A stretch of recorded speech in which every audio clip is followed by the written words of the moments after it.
Hello जी, नमस्कार, सलाम, सत श्री अकाल। Wish you all a very warm welcome to this wonderful channel. Aakash Byju's NEET YouTube channel में आप सबका तहे दिल से स्वागत है। मैं आपका अपना डॉक्टर सचिन कपूर एक बार फिर से आपके सामने हूं जी, मास्टर स्ट्रोक का एक नया एपिसोड लेकर के, जिसमें हम कंप्लीट बायोमोलिक्यूल्स करने वाले हैं आने वाले कुछ लम्हों में। सो तैयार हैं जी आप सब लोग? एक्साइटेड हैं बायोकेमिस्ट्री पढ़ने के लिए? जिन लोगों का केमिस्ट्री के ऊपर अच्छी पकड़ है, जिन्हें केमिस्ट्री बड़ी इंटरेस्टिंग लगती है, आई एम श्योर उनके लिए सेशन बड़ा मजेदार होने वाला है। और जिनको थोड़ा डर भी लगता है ना केमिस्ट्री से, ट्रस्ट मी, ये पढ़ के वो डर भी निकल जाएगा। Biochemistry is a very very interesting and important topic. आपको एक बेहतरीन डॉक्टर बनना है ना, वर्ल्ड फेमस डॉक्टर बनना है ना, तो उसके लिए शरीर की फिजियोलॉजी और बायोकेमिस्ट्री के ऊपर पूरी पकड़ होनी चाहिए। जब भी कोई डिसऑर्डर होता है इंसान को, तो गड़बड़ कहां है भाई? अल्टीमेटली कहीं ना कहीं हमारी बायोकेमिस्ट्री में कुछ तो गड़बड़ हुई है। कोई ना कोई एंजाइम मेटाबोलाइज्ड रिएक्शन कहीं ना कहीं प्रभावित हुई है। कोई प्रोडक्ट शरीर में ऐसा है, कोई केमिकल ऐसा है जो बढ़ गया है या घट गया है। यूरिक एसिड बढ़ जाएगा तो समस्या है, कोई हार्मोन कम हो जाएगा तो समस्या है ना। तो दैट मीन्स बायोमोलिक्यूल्स एक बड़ा ही इंपॉर्टेंट विषय है, हमने इससे डरना नहीं है। ठीक है जी, कागज कलम लेकर के बैठिए। मानवेंद्र, प्रतीक, इरम फातिमा, प्रवीण, सलोनी, मानसी, सबका तहे दिल से स्वागत है। लाइक का बटन जरूर प्रेस कर दीजिए और सुपर एक्साइटेड हो जाइए आज के इस सेशन के लिए, जिसका नाम है master stroke biomolecules with doctor Sachin Kapoor. मैं आपका अपना doctor Sachin with MPhil and PhD degree, with more than 23 years of teaching experience. लाखों बच्चे मुझसे पढ़ के अपना भविष्य बना चुके हैं। ऑफ कोर्स उनकी अपनी मेहनत, उनके माता पिता का आशीर्वाद, चाहने वालों की गुड विशेस, सब ने मिलजुल करके ये रिजल्ट दिया है ना, कि आज वो वर्ल्ड फेमस डॉक्टर्स हैं। तो आपको भी बनना है, बिल्कुल आप बन सकते हैं। बस जज्बा होना चाहिए इंसान के अंदर, और कठिन परिस्थितियों से निपटने के लिए भी मजबूती होनी चाहिए। अब एक बात बता दूं, हमारे सेशन का आपको कंप्लीट कंसोलिडेटेड नोट्स मिलेंगे एक लिंक पे क्लिक करने पर। वो लिंक कहां है? वीडियो के डिस्क्रिप्शन में वो लिंक आपको मिल जाएगा। Anushka, Prateek, Kaushik, Praveen, Rekha, Shreyas Pathak, welcome everyone to the session. Now, जैसा कि मैं हर बार बताता हूं कि भाई यूनिट वाइज डिस्ट्रीब्यूशन रफली क्या रहता है नीट के एग्जाम में। Diversity in the living world, जिसमें हमने पिछली बार एनिमल किंगडम पढ़ा था, 7% के करीब नीट के सिलेबस में कंट्रीब्यूशन है। सेल स्ट्रक्चर एंड फंक्शन के अंतर्गत ही आते हैं बायोमोलिक्यूल्स, और 12% मतलब सेल बायोलॉजी में से बड़े सारे सवाल पूछे जाते हैं। ये इंपॉर्टेंट है टॉपिक भाई, इंपॉर्टेंट तो पूरी बायोलॉजी है। 360 में से 360 नंबर अगर आप ले जाएं तो क्या कहना। चलो, so can I start the session? Thumbs up sign दीजिए जी। राइट, मोहन कुमार कह रहे हैं कि I am very much excited. So Mohan, same here. मैं चाहूंगा कि सेशन के एंड तक जरूर बने रहना मेरे बच्चे। ऑल माई राजा बेटा एंड रानी बेटियां, send me thumbs up sign so that I can start the session. Poonam, Aditya, Haji Khan, Kaushik, Mansi, welcome. Session का लिंक भी ज्यादा लोगों के साथ शेयर कर दीजिए। तो चलिए, आकांक्षा, शुरुआत करते हैं बायोमोलिक्यूल्स की। ओ, ये क्या है इतना बड़ा ये सब? वेल, ये कंप्लीट चैप्टर का एक माइंड मैप की तरह है कि हमने इस चैप्टर में पढ़ना क्या क्या है। तो गौर से सुनिए। बायोमोलिक्यूल्स में मैं आपको बताऊंगा chemicals present in living organisms, जो कि दो तरह के हैं, बायो मैक्रोमोलिक्यूल्स, बायो माइक्रोमोलिक्यूल्स, उनके मॉलिक्यूलर वेट के हिसाब से। मैक्रो मतलब बड़े और माइक्रो मतलब छोटे। ठीक है, माइक्रोमोलिक्यूल में जैसे अमीनो एसिड जुड़ते जाएंगे तो बनेंगे प्रोटीन, जो कि मैक्रोमोलिक्यूल्स हैं। माइक्रोमोलिक्यूल में एक और एग्जांपल जैसे कि शुगर्स, ग्लूकोज, फ्रक्टोज, गैलेक्टोज, ये जुड़ती जाएंगी आपस में तो ये पॉलीसैकेराइड बना देंगी, जो कि मैक्रोमोलिक्यूल्स हैं। ठीक है जी।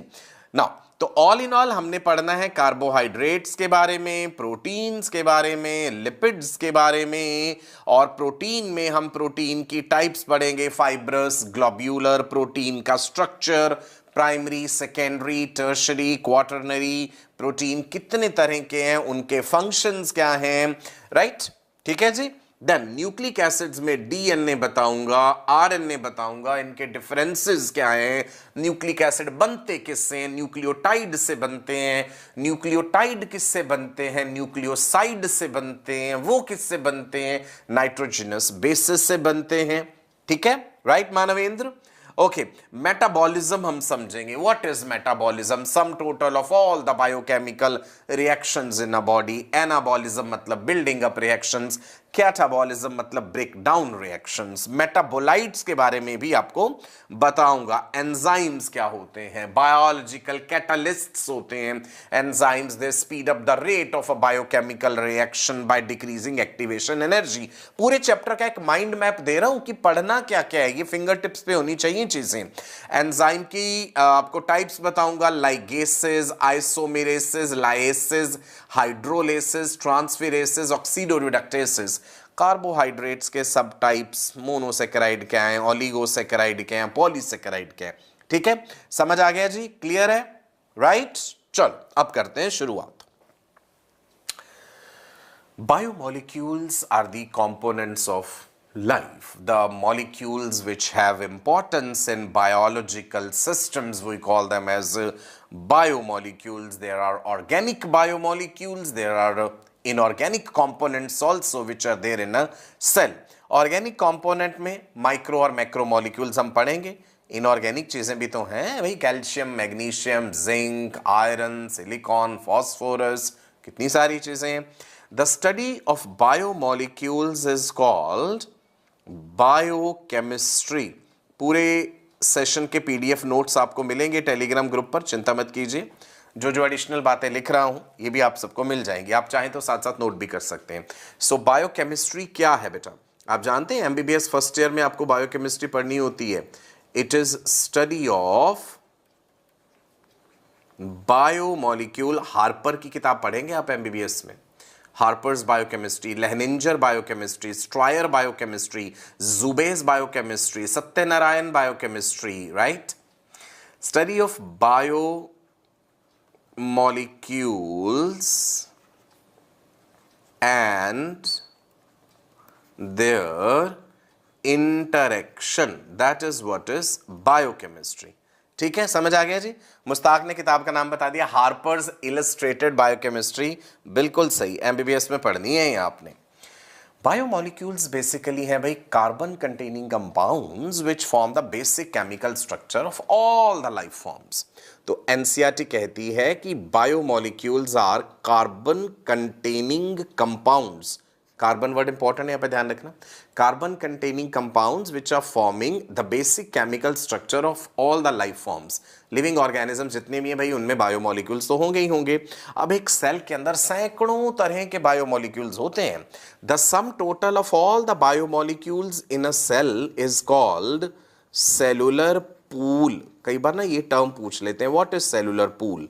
तो आप कहेंगे sum total of all biomolecules in a cell. The sum total of all the biomolecules in a cell is what is called as cellular pool. Aqueous phase में exist कर सकता है, non aqueous phase में भी। Aqua refers to water कि भाई पानी में dissolved substances। non aqueous phase का मतलब होता है जो सेल का इंटीग्रल पार्ट बन गए हैं, सेल मेम्ब्रेन के अंदर प्रेजेंट फॉस्फोलिपिड्स। ठीक है, तो सेलुलर पूल, ये एडिशनल इंफॉर्मेशन दे रहा हूं, इंपॉर्टेंट है। सेलुलर पूल एग्जिस्ट्स इन aqueous phase as well as non-aqueous phase. Biomolecules micro वाले भी हैं और मैक्रो वाले भी हैं। जब बायोमोलिक्यूल्स को हम क्लासिफाई करते हैं ना, तो या तो कह दो bio macro molecules, bio micro molecules, या फिर बायो वर्ड ना भी लगाओगे आगे तो भी चलेगा। आप सादी भाषा में कह सकते हो micro molecules, macro molecules. Shreyansh ठीक है मेरे बच्चे? राइट? मुबारक अंसेरी जी, कैसे हैं आप? Good, you are a regular student, ये तो मैं जानता हूं, सुबह मैंने तुम्हें डांटा भी था। Now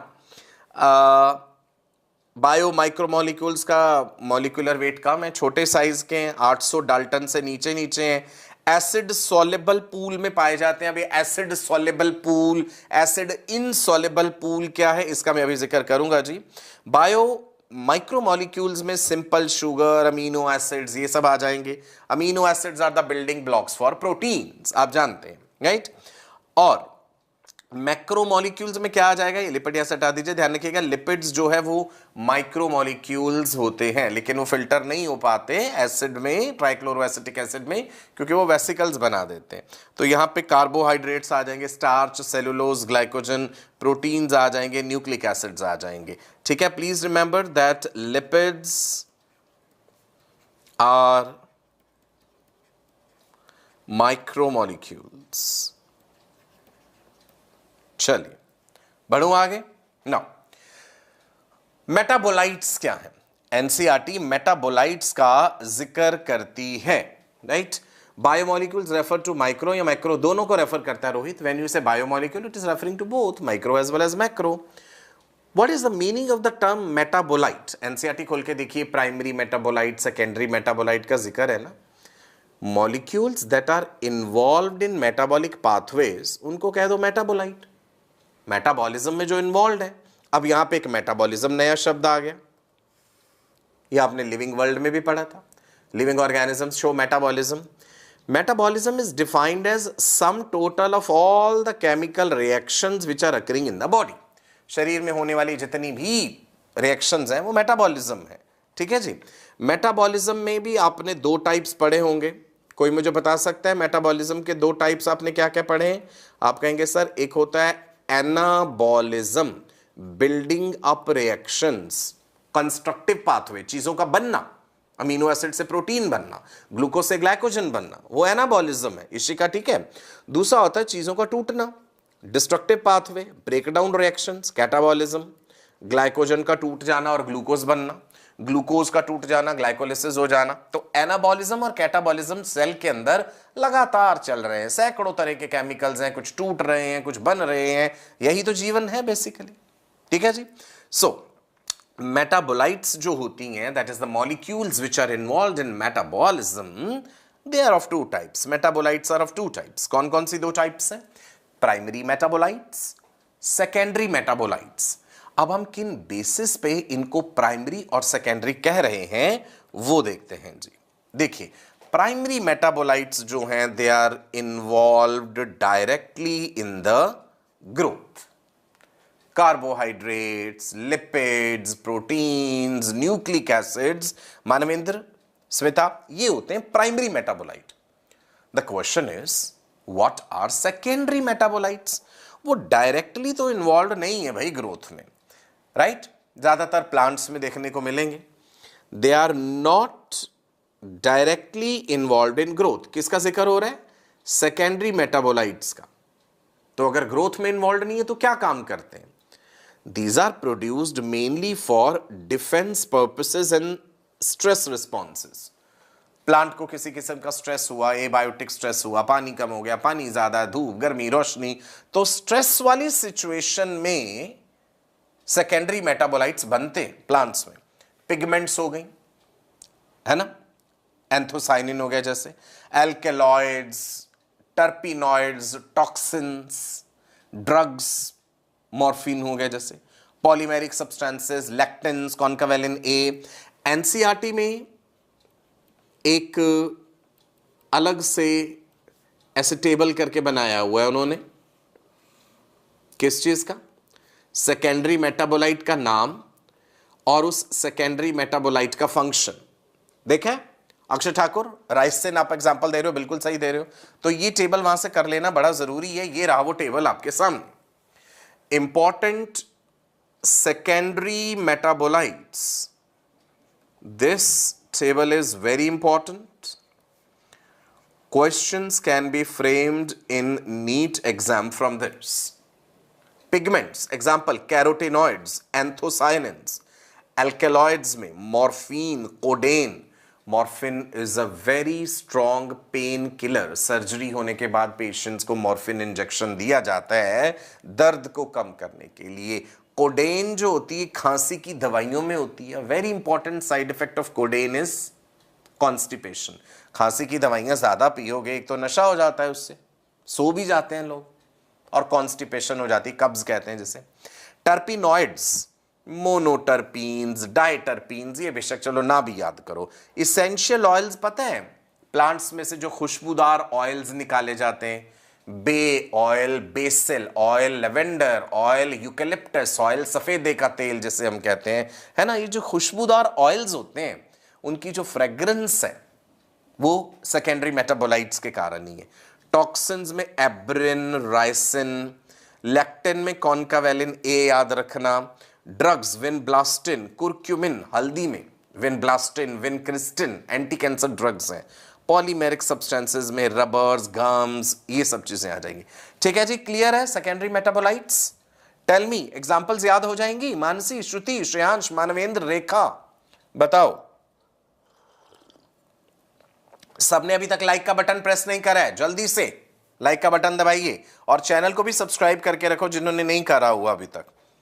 okay ji, all my राजा बेटा एंड रानी बेटियां, अब आप एक चीज देखो यहां पे, प्राइमरी मेटाबोलाइट जब मैं कह रहा था which are directly involve in growth, primary metabolites के केस में जो है हमने पढ़े थे अमीनो एसिड्स हैं, प्रोटीन्स हैं, फैटी एसिड्स, लिपिड्स, मोनोसेकेराइड से बने कार्बोहाइड्रेट्स, कॉम्प्लेक्स कार्बोहाइड्रेट्स, जो न्यूक्लियो बेसिस है, नाइट्रोजनस बेसिस, उससे न्यूक्लियोसाइड बनते हैं, फिर न्यूक्लियोटाइड बनते हैं।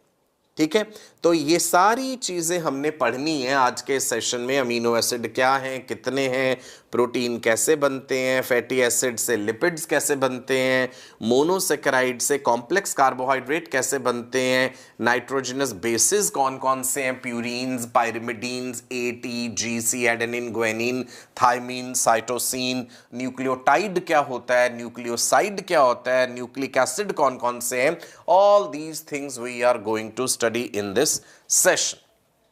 चलो एक सवाल हो जाए, एक क्वेश्चन हो जाए जी। वेल, क्वेश्चन आपके सामने, which of the following is not a secondary metabolite? कौन सा सेकेंडरी मेटाबोलाइट नहीं है? क्वेश्चन का नंबर जरूर लिख के भेजिए। मैं हमेशा कहता हूं जब भी आप मेरे सवाल का जवाब दें, प्रश्न संख्या लिखें। इरम ने, गिरधारी ने, आस्था, तनु, रमेश, मानवेंद्र, प्रवीण, एकदम सही कहा, D, aspartic acid. Aspartic acid is an amino acid. कई तरह के अमीनो एसिड्स हम पढ़ेंगे, तो एस्पार्टिक एसिड तो भाई एक अमीनो एसिड है, ये सेकेंडरी मेटाबोलाइट नहीं है। ओके, तो can we start with carbohydrates? लेकिन मैं उससे पहले बता दूं, एक सिंपल सा प्रोसीजर भी एनसीईआरटी ने दिया हुआ है, a procedure which we follow to study the chemical composition of a cell. Note करेंगे मेरे साथ, प्रोसीजर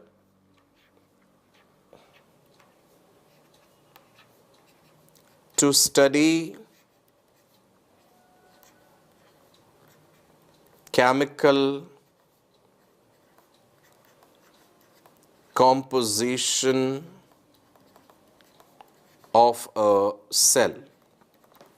मान लीजिए आप मुझे कहते हैं कि सर हमें बताइए कि ये रैट का जो लिवर है, इसके जो सेल्स हैं हेपेटोसाइट, इसमें क्या क्या चीजें हैं। तो मैं कहूंगा हाँ भाई चलो देख लेते हैं क्या क्या चीजें हैं। हम क्या करेंगे, take a living tissue, take a small piece of the living tissue। Plant tissue ले सकते हैं, एनिमल टिश्यू भी ले सकते हैं। Example, rat liver. अब पहले तो चूहे को मारना पड़ेगा, ठीक है भाई, मार दिया, लिवर का एक छोटा सा टुकड़ा निकाल दिया, राइट। उसके बाद क्या करना है, इसको ग्राइंड करना है। आप कहेंगे इसकी पूरी चटनी बना देनी है। Grind it in mortar and पेसल होता है ना, वो हमाम दस्ता छोटा सा, साथ में डालना है ट्राइक्लोरो एसिटिक एसिड। ओके, चलिए मैं कर देता हूं ग्राइंड आपके लिए। ये रहा हमारा वो छोटा सा हमाम दस्ता, जैसे हम कह देते हैं चटनी बनाने वाला। हकीम लोगों के पास आपने देखा होगा दवाई बनाने के लिए। इसमें आप स्लरी बना दो, उसकी पूरी चटनी बना दी हमने ट्राइक्लोरो एसिटिक एसिड में। ठीक है, एनसीईआरटी में सारी बातें दी हुई हैं ये। उसके बाद क्या करना है, आप कहेंगे सर एक हम बड़ी सी टेस्ट ट्यूब लेंगे और एक फनल ऐसे लगा देंगे इसके ऊपर,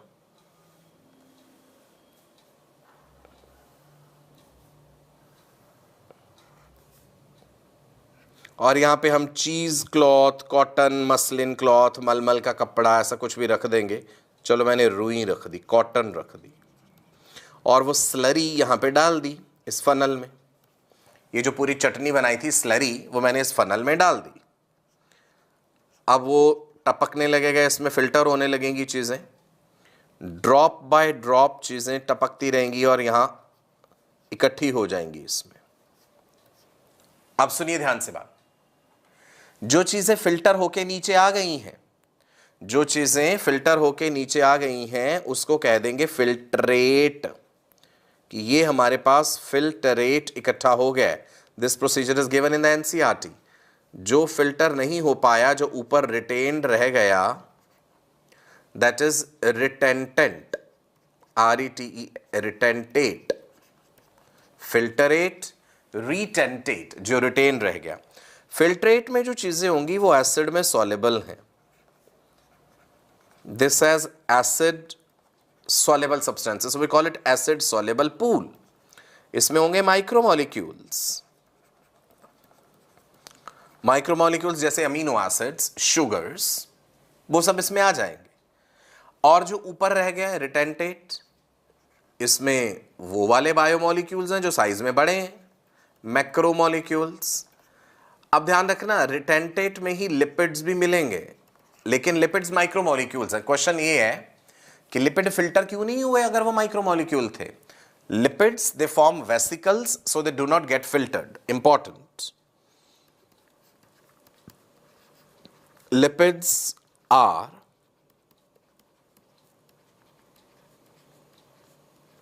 micromolecules.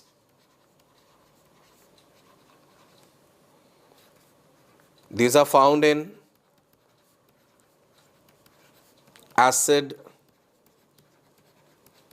insoluble pool. Strange. Why?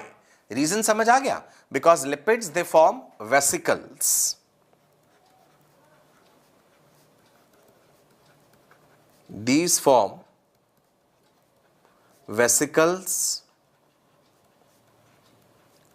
so these do not get filtered. इसलिए वो एसिड सॉल्युबल पूल में नहीं आ पाए। Is this point clear? Chhayesh, सबको क्लियर हो गई ये बात? राइट। सो माइक्रोमोलिक्यूल्स, मैक्रोमोलिक्यूल कैसे हमने सेपरेट कर लिए इस प्रोसीजर के जरिए, which is given in the NCERT. So all in all हमने पढ़ने क्या क्या है? कार्बोहाइड्रेट्स पढ़ने हैं, प्रोटीन्स पढ़ने हैं, लिपिड्स पढ़ने हैं, न्यूक्लिक एसिड्स पढ़ने हैं, एंजाइम्स पढ़ने हैं। I am starting first with carbohydrates, most abundant biomolecules.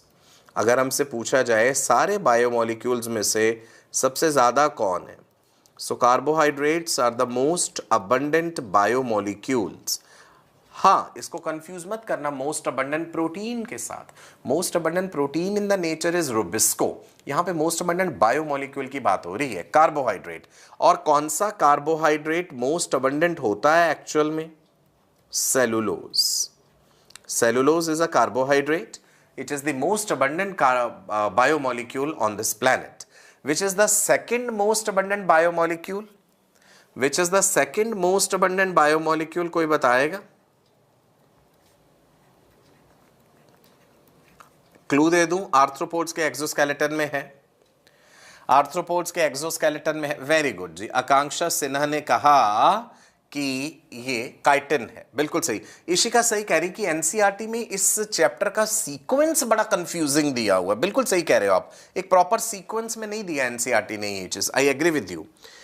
एक ऐसा कार्बोहाइड्रेट जो सेकंड मोस्ट अबंडेंट है या सेकंड मोस्ट अबंडेंट बायोमोलिक्यूल है, दैट इज काइटिन।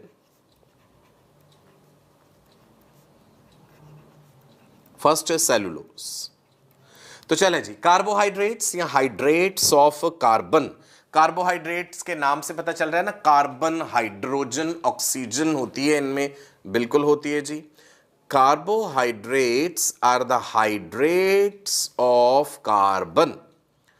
इनमें कार्बन, हाइड्रोजन और ऑक्सीजन होती है। सो they have carbon, they have hydrogen, they have oxygen. और कार्बन, हाइड्रोजन और ऑक्सीजन का रेशो रहता है 1:2:1। जैसे मैं एक एग्जाम्पल लेके चलूं, ग्लूकोज C6H12O6, 6 कार्बन है, 12 हाइड्रोजन है और 6 ऑक्सीजन है। ये हमारा एक सिंपल सा कार्बोहाइड्रेट है which is called as glucose.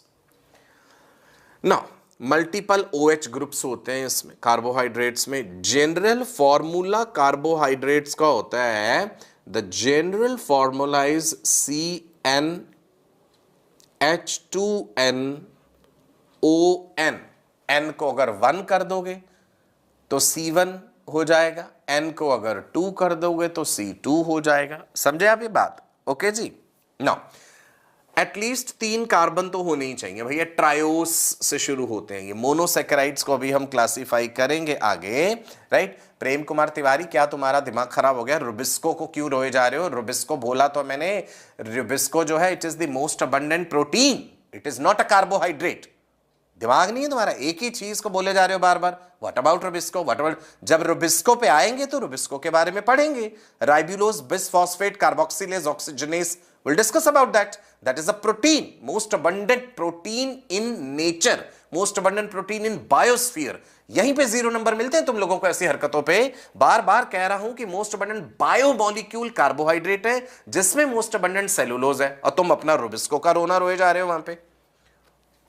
चालाकी, बेवकूफी, बेहुदगी, ये अलग अलग चीजें हैं, ठीक है जी। हाँ, मैं 0 दूंगा, नीट वाले तो -1 देंगे। मतलब कितनी स्ट्रेंज बात है। जब मैंने ये बात बोली थी कि मैं मोस्ट अबंडेंट बायोमोलिक्यूल बता रहा हूं, तभी मैंने कहा था प्रोटीन मत समझना, रुबिस्को मत समझना, और वो वहीं अटका हुआ है रुबिस्को पे। नीट इसी साल करना है, 10 साल बाद करना है, समझ लो। Yes, you have to be sorry प्रेम।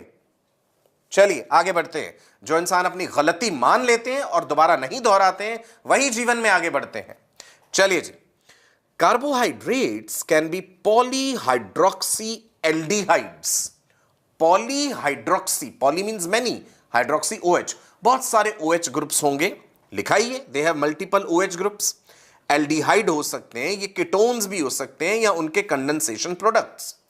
तो हम ये भी पढ़ेंगे जो एल्डोसिस हैं, हम ये भी पढ़ेंगे जो कीटोसिस हैं। अब आप ध्यान दीजिए, बिल्कुल इतनी बेसिक केमिस्ट्री आपको आती है। ये रहा जी एल्डिहाइड ग्रुप जो कि टर्मिनल है। ये रहा जी C double bond O ketonic group जो कि सब टर्मिनल है।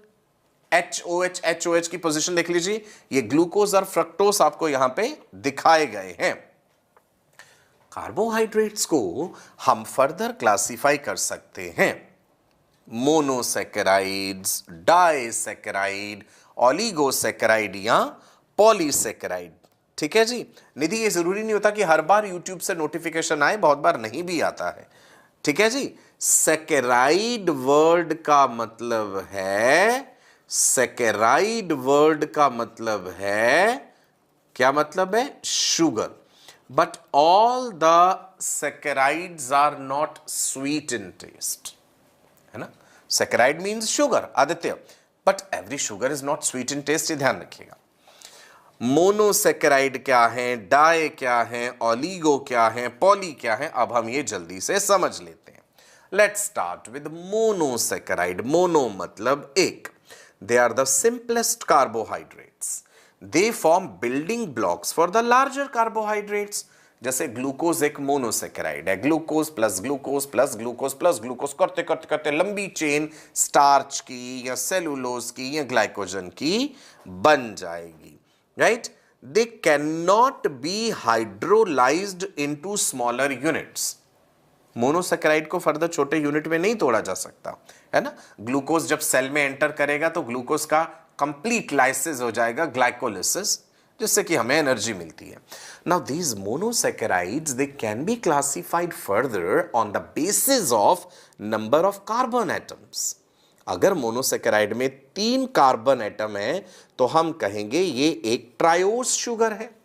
अगर मोनोसैकेराइड में 4 कार्बन एटम है तो हम कहेंगे ये एक टेट्रोस शुगर है। अगर उसमें 5 कार्बन है तो वो पेंटोस कहलाएगा, और 6 होने पर हम उसे हेक्सोस कहेंगे। इसके अलावा भी होते हैं, हेप्टोसिस भी होते हैं, वहां तक नहीं जाना हमें। Trioses, tetroses, pentoses, hexoses. 3 carbon sugar, 4 carbon, 5 carbon and 6 carbon, right जी। नाउ हेक्सोस शुगर में एग्जाम्पल बताऊं? ग्लूकोज, ग्लूकोज एल्डिहाइड फॉर्म में है ना। हेक्सोस शुगर की example fructose, glucose, fructose, galactose, ये हेक्सोसिस है। ओके। पेंटोसिस में एग्जाम्पल, पेंटोसिस पहली बात most abundant sugars in nucleus of cell. Cell के न्यूक्लियस में तो डीएनए आरएनए होता है ना, और वहीं पे तो हमें मिलती है क्या? Pentose sugar. कौन सी? राइबोस। बिल्कुल सही कहा आपने। तो राइबोस, राइब्यूलोज, डीऑक्सीराइबोस। ठीक है, ये पेंटोसिस की एग्जांपल है। जैस्मीन, याद रहेगा मेरे बच्चे? चलो, ट्रायोस शुगर की एग्जांपल बताओ, ट्रायोस शुगर की एग्जांपल बताओ। ग्लिसरल्डिहाइड एंड उसी का ketonic form dihydroxy acetone, right? Glyceraldehyde, dihydroxy acetone, simplest sugar आ गई। टेट्रोस में, टेट्रोस शुगर की example erythrose, इराइथ्रोलोज।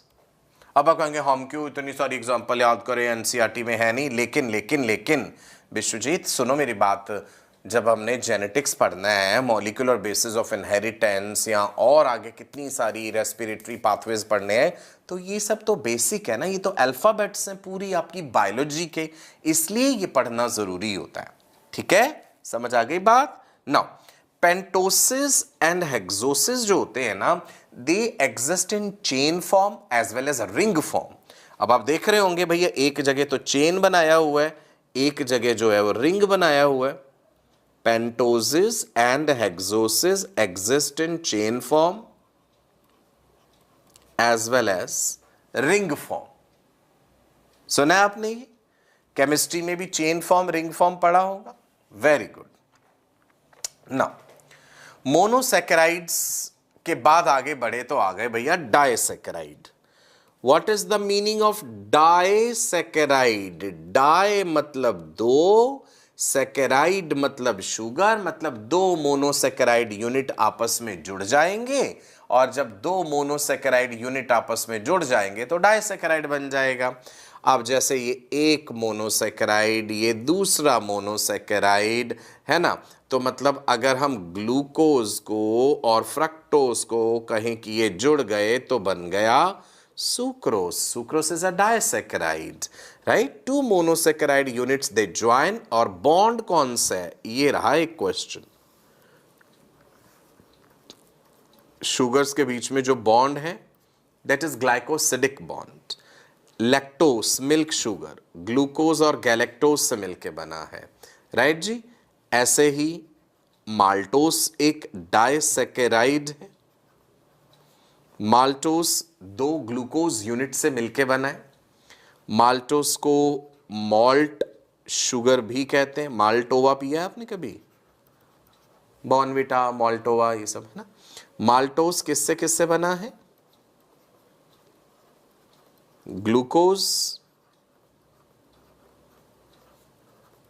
Plus glucose, that is maltose. याद रहेगा सबको, right? Firoz Ahmed, glycosidic bond का स्पेलिंग गलत है। सुक्रोस जो होती है इसको कहते हैं टेबल शुगर, चीनी जो हम खाते हैं। सुक्रोस इज टेबल शुगर, गन्ने में पाई जाती है। It is also called cane sugar, commercial sugar भी कहते हैं। It is also called commercial sugar. याद रहेगा, सुक्रोस चीनी जो आप खाते हैं, राइट? महेंद्र, लैक्टोस कहां मिलती है? दूध में मिलती है। Lactose is milk sugar. Mammals they produce milk, milk has lactose sugar. Clear है जी? Right.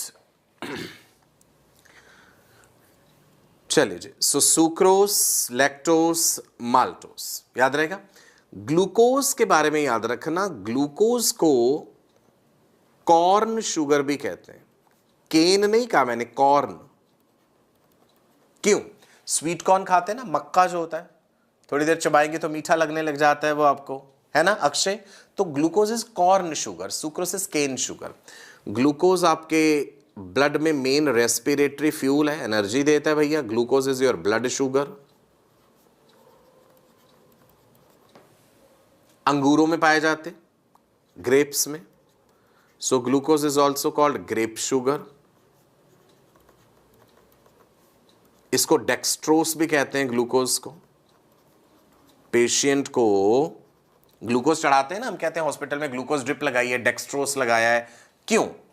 Immediate source of energy है, सिंपलेस्ट मोनोसेकेराइड है, डाइजेस्ट थोड़ी करना है, ब्लड में गया, सेल में घुस गया और एनर्जी मिल गई।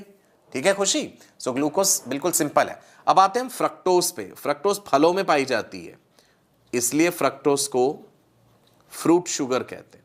It is present in fruits. Fructose is sweetest among naturally occurring sugars. ये बात भी ध्यान रखिएगा, सबसे मीठी है, sweetest among naturally occurring sugars. Do you know human semen, the male reproductive fluid, it has large amount of fructose sugar. Seminal vesicles बनाते हैं, तो जो sperms होते हैं ना, sperms they use fructose sugar. पता है आपको ये बात? sperms कौन सी शुगर इस्तेमाल करते हैं एनर्जी के लिए? कई बार मैंने आपको बताया है। Sperms use fructose sugar for energy. So human semen has large amount of fructose. Male reproductive fluid semen में fructose है, और कौन बनाता है उसे? seminal vesicles बनाते हैं। Presence of fructose in the female reproductive tract tells us that she is a victim of sexual intercourse. Rape के केसेस में, फोर्स्ड सेक्सुअल इंटरकोर्स के केसेस में जब हम फोरेंसिकली एग्जामिन करते हैं कि whether she is a victim of the forced sexual intercourse और नॉट, अगर हमें फीमेल के विजाइना में फ्रक्टोज शुगर का टेस्ट पॉजिटिव मिले, इसका मतलब है सेमिनल फ्लूइड डिपॉजिट हुआ है। महेंद्र, क्लियर हो गई बात? श्रेयस, गुलजार, वेरी गुड। चलो लाइक का बटन जरूर प्रेस करते रहना, एनर्जी का माहौल बना रहे। मोनोसेकेराइड हो गए, डाइसेकेराइड हो गए, अब आगे ओलिगोसेकेराइड। ओलिगो का मतलब होता है थोड़े से, फ्यू, राइट? 3 से 9 तक मोनोसेकेराइड यूनिट मिलकर के ओलिगोसेकेराइड जो है वो बना देते हैं। अच्छा, डाइसेकेराइड जो मैंने बताया ना, डाइसेकेराइड को डबल शुगर्स भी कहते हैं। अगर आपसे ये पूछ ले डबल शुगर तो कंफ्यूज मत हो जाना। डाइसेकेराइड्स आर डबल शुगर्स, क्योंकि 2 मोनोसेकेराइड यूनिट से मिलके बने, तो इसलिए हमने डाइसेकेराइड को डबल शुगर कहा है। ओलिगोसेकेराइड के भी फर्दर टाइप्स होते हैं। They can be trisaccharide, tetrasaccharide, pentasaccharide, hexasaccharide, heptasaccharide. तो अब जैसे ट्राइसेकेराइड, ट्राई मतलब 3 सेकेराइड यूनिट होने चाहिए। ग्लूकोज, गैलेक्टोस, फ्रक्टोस मिल जाए तो रेफिनोज बना देते हैं। ऐसे ही टेट्रासेकेराइड होते हैं जिनमें 4 मोनोसेकेराइड यूनिट है, जैसे कि स्टेचियोस। अब आपको ये ध्यान नहीं रखना कि स्टेचियोस किससे मिलके बना है, ऐसा सब आपसे नहीं पूछा जाएगा। गैलेक्टोस शुगर का यहाँ पे एक जिक्र हुआ है। गैलेक्टोस तो मोनोसेकेराइड है, नो डाउट, लेकिन गैलेक्टोस की कुछ खास बातें बता देता हूं। Galactose is called brain sugar. Lactose जब टूटती है ग्लूकोज और गैलेक्टोस में, तो गैलेक्टोस बनता है ना, it is brain sugar. It is also called nerve sugar. It is also called cerebrose. ठीक है फिरोज, क्यों कहते हैं cerebrose? Because it helps in the formation of myelin sheath around the neurons. Neurons के चारों तरफ माइलिन शीथ बनाने में ये इंपॉर्टेंट रोल प्ले करती है। चलिए, ओलिगोसेकेराइड्स के बाद नेक्स्ट आ गए polysaccharides. Polysaccharides are the polymers of monosaccharides with 10 और मोर यूनिट। 10 से ज्यादा हो गए तो पॉली हो गए भाई। अब पॉलीसेकेराइड्स जो है ये दो तरह के हो सकते हैं, होमोपॉलीसेकेराइड, हेट्रोपॉलीसेकेराइड। पॉलीसेकेराइड्स के लिए हम एक और टर्म भी यूज कर लेते हैं, दैट इज ग्लाइकन्स। सो होमोपॉलीसेकेराइड्स को हम कह देते हैं होमोग्लाइकन्स, हेट्रोपॉलीसेकेराइड्स को हम कह देते हैं heteroglycans. Homoglycans are made up of the same monomeric unit and heteroglycan में डिफरेंट मोनोमेरिक यूनिट आना चाहिए। ठीक है जी, चलो अब इनकी भी एग्जांपल देख लेते हैं। होमोपॉलीसेकेराइड्स को हम फर्दर क्लासिफाई कर देते हैं ऐसे जो स्ट्रक्चर बनाने में काम आते हैं, स्ट्रक्चरल पॉलीसेकेराइड्स, और ऐसे जो कि स्टोर कर रहे हैं यानी storage polysaccharides. So these are the two types of homopolysaccharides, structural and storage वाले। ठीक है जी। कुछ बच्चे कह रहे हैं सर आपका अभी YouTube पे हमने आकाश की साउथ एक्स ब्रांच वाला वीडियो देखा, आप हमारी प्रीत विहार ब्रांच में जरूर आइए। बिल्कुल आएंगे जी, पक्का प्रॉमिस, प्रीत विहार में भी आएंगे। नाउ स्ट्रक्चरल पॉलीसेकेराइड्स में we have cellulose and we have chitin. Storage polysaccharides में एग्जांपल स्टार्च, ग्लाइकोजन, इनुलिन। ये ध्यान से पढ़ना, बच्चे से इंसुलिन पढ़ जाते हैं, इसके स्पेलिंग में एस नहीं है, it is inulin, right. Soni Verma glycan के स्पेलिंग ठीक लिखो। हेट्रोपॉलीसेकेराइड में peptidoglycan and agar agar culture medium की तरह भी यूज किया जाता है। सेलुलोज के बारे में कुछ इंपॉर्टेंट बातें,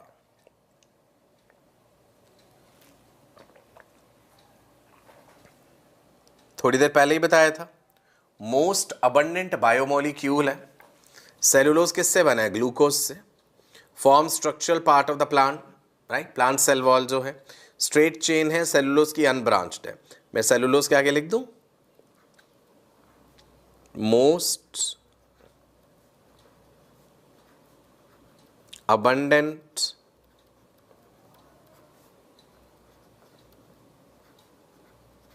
बायोमोलिक्यूल सेलुलोज। काइटिन आर्थ्रोपोड्स के एक्सोस्केलेटन में है, second most abundant. Polymer of N acetyl glucosamine, it forms structural part of the living organisms. It forms the exoskeleton of arthropods. Chitin is soft and leathery, but chitin gets hardened due to deposition of proteins, calcium carbonate. याद रहेगा इतना? अच्छा, हम cellulose digest नहीं कर सकते, लेकिन हमें सेलुलोज अपनी डाइट में चाहिए होता है रोजाना। Cellulose fibers irritate the intestinal lining and they increase the secretion of mucus which facilitates intestinal movements. Cellulose जो है कॉन्स्टिपेशन को प्रिवेंट करता है। इसबगोल भी खाते हैं ना लोग, सेलुलोज इसबगोल की भूसी जिसे हम कहते हैं, जिससे कि कॉन्स्टिपेशन नहीं होती। सेलुलोज होल्ड्स द वाटर, तो फीसेस को हार्ड नहीं होने देता है। इसके अलावा और एग्जांपल्स जो हमने पढ़नी है पॉलीसेकेराइड्स में, स्टार्च, ग्लाइकोजन, इन्यूलिन। शर्मी ने सही कहा, सेलुलोज रफेज की तरह काम करता है। Starch is the reserve food material in case of plants, very good. Plants अपना भोजन स्टार्च की फॉर्म में स्टोर करते हैं। Glycogen is the reserve food material in case of animal cells. तो एक प्लांट सेल एनिमल सेल में अंतर यह भी हो गया, प्लांट्स अपना फूड स्टार्च की फॉर्म में स्टोर कर लेते हैं, एनिमल्स ग्लाइकोजन की फॉर्म में, राइट। स्टार्च भी ग्लूकोज का पॉलीमर है, ग्लाइकोजन भी ग्लूकोज का पॉलीमर है, राइट। स्टार्च में अमाइलोज होता है, अमाइलोपेक्टिन होता है। ग्लाइकोजन का स्ट्रक्चर अमाइलोपेक्टिन जैसा होता है। Now glycogen is stored in liver and muscles ज्यादातर, लेकिन remember every growing tissue of the body is capable of storing at least some amount of glycogen. Every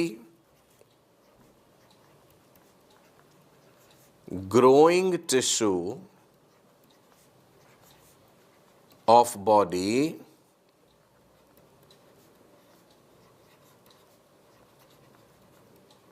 is capable of storing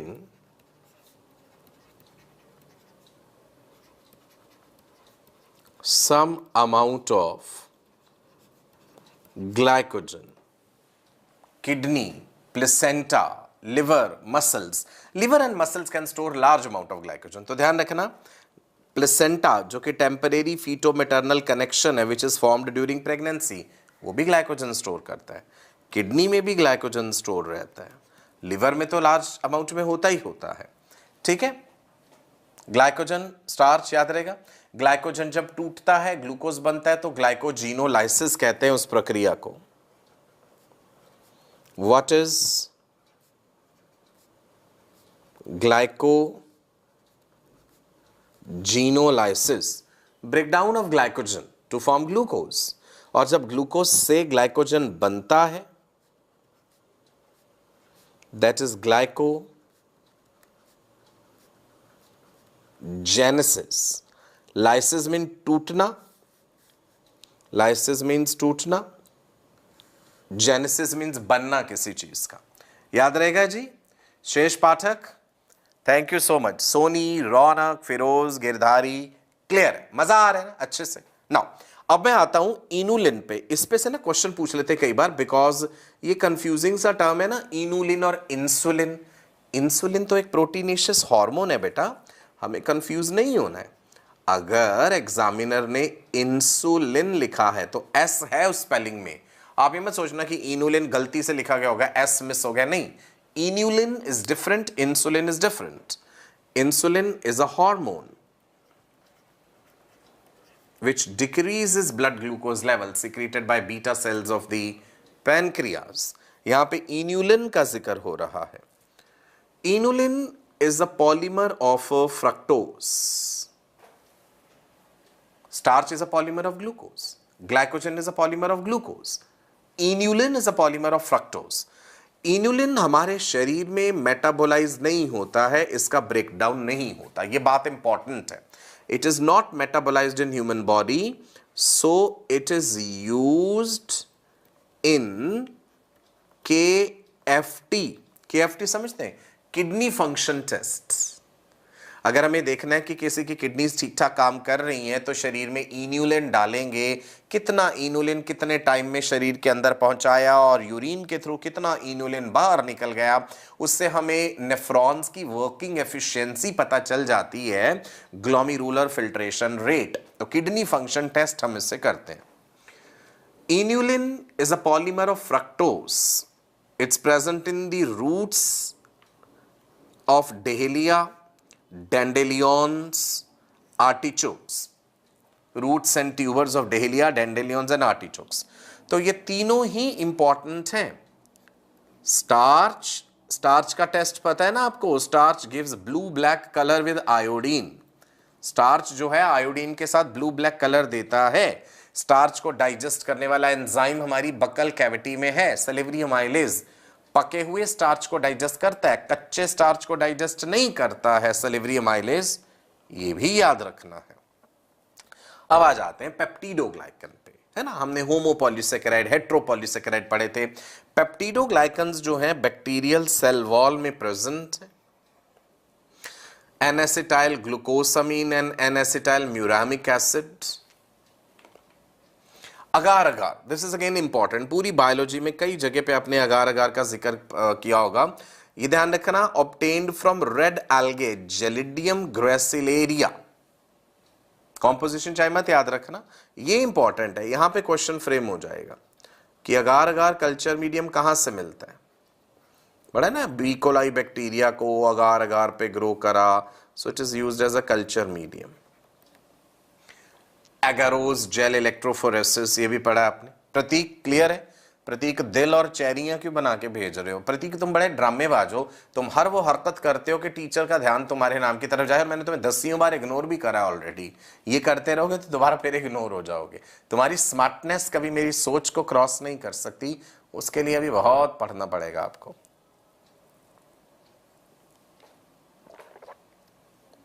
नहीं बबलू, ऐसा कुछ नहीं होता कि होमोपॉलीसेकेराइड्स जो है वो आपने क्या लिखा है, we know that homopolysaccharides are branched, बाइसैलुलाइड्स are unbranched. Who told you this thing कि ऐसा होना ही चाहिए. चलो शर्मीन आगे बढ़ते हैं. एनसीईआरटी मेंशन करती है reducing sugars and non reducing sugars के बारे में। रिड्यूसिंग शुगर्स के पास फ्री एल्डिहाइड या कीटोनिक ग्रुप प्रेजेंट होता है, नॉन रिड्यूसिंग शुगर्स के पास फ्री एल्डिहाइड या कीटोनिक ग्रुप नहीं होता। All monosaccharides they are reducing sugars, right. Sucrose non reducing है, ध्यान रखना, सुक्रोस तो एक डाइसैकेराइड है। रिड्यूसिंग शुगर्स में जितने भी मोनोसैकेराइड्स हैं वो आ जाएंगे, जैसे ग्लूकोज है, गैलेक्टोस है, फ्रक्टोस है, ये सब रिड्यूसिंग शुगर्स हैं। ठीक है जी, ध्यान रखिएगा। Now remember this thing, iodine test for starch. Starch gives blue-black color with iodine. Starch forms helical secondary structure and starch iodine complex is blue in color. Right? Blue-black shade दे देता है ये, ध्यान रखिएगा ये। Starch can hold iodine molecules in the helical portion, right? Cellulose does not contain complex helices, so doesn't hold iodine. याद रहेगा? Right? Haider ji, is it clear? Haider कह रहे हैं आप स्मार्ट लग रहे हैं। Thank you Haider. शर्मीन, हाँ, प्लांट्स जो है अपने फूड का जो लोकेशन करते हैं एक से दूसरी जगह, वो सुक्रोज की फॉर्म में है। हाँ जी रमेश, मैंने मैसेज पढ़ लिया आपका, क्लियर हो रहा है ये। स्कूल में भी शायद पहले प्रैक्टिकल्स में कराया करते थे स्टार्च के लिए आयोडीन टेस्ट, अब तो कई जगहों पे नहीं भी कराते ना। Question, which among the following is a heteropolysaccharide? Peptidoglycan, starch, inulin, chitin. अच्छा, काइटिन का ना कई जगह कंट्रोवर्शियल है, कई जगह उससे होमोपॉलीसेकेराइड देते हैं, कई जगह हेट्रोपॉलीसेकेराइड कह देते हैं। So the correct answer to this is peptidoglycan. Peptidoglycan is a heteropolysaccharide. ठीक है मेरे बच्चे, वंडरफुल, सही जवाब दिया आपने। Glycerol is also known as, अब आप कहेंगे एकदम से ग्लिसरॉल का क्वेश्चन कहां से आ गया। अभी हम आगे पढ़ेंगे लिपिड्स के बारे में भी, बट चलिए लेट्स होप आपको पता हो। Glycerol tri hydroxy propane, di hydroxy propane, tetra hydroxy propane, ये mono hydroxy propane. Ishika, Ramesh, Alam, Rohit, Akshay, Sajjan, Prem, Mushtaq, सलोनी सही जवाब दे रहे हैं बच्चे, ट्राई हाइड्रोक्सी प्रोपेन। एनसीईआरटी में पढ़ी है ना ये चीज, क्लियरली लिखा हुआ ग्लिसरॉल के बारे में। चलो जी, नेक्स्ट मैं बढ़ रहा हूं लिपिड्स की तरफ। अब मैं आपको बताऊंगा, कई बच्चों के साथ लिपिड और फैट एक ही बात होती है। सुन लो सुन लो सुन लो। लिपिड्स के बारे में पहली बात तो याद रखनी है, माइक्रोमोलिक्यूल्स हैं। लेकिन जब हमने वो एक्सपेरिमेंट करा था कि भाई रैट का लिवर लेके ट्राइक्लोरोएसिटिक एसिड में मॉर्टर एंड पेसल में ग्राइंड करके स्लरी बना के फिल्टर करो, तो लिपिड फिल्टर नहीं होते, because they form vesicles, they don't get filtered, they remain in the acid insoluble pool, जिसे हम कह देते हैं रिटेंटेट। ठीक है, नाउ लिपिड्स तीन तरह के बताऊंगा आपको आगे, साथ साथ लिख लो मेरे।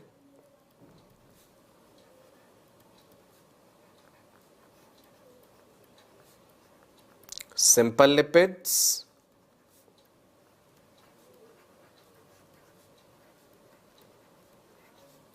Compound lipids,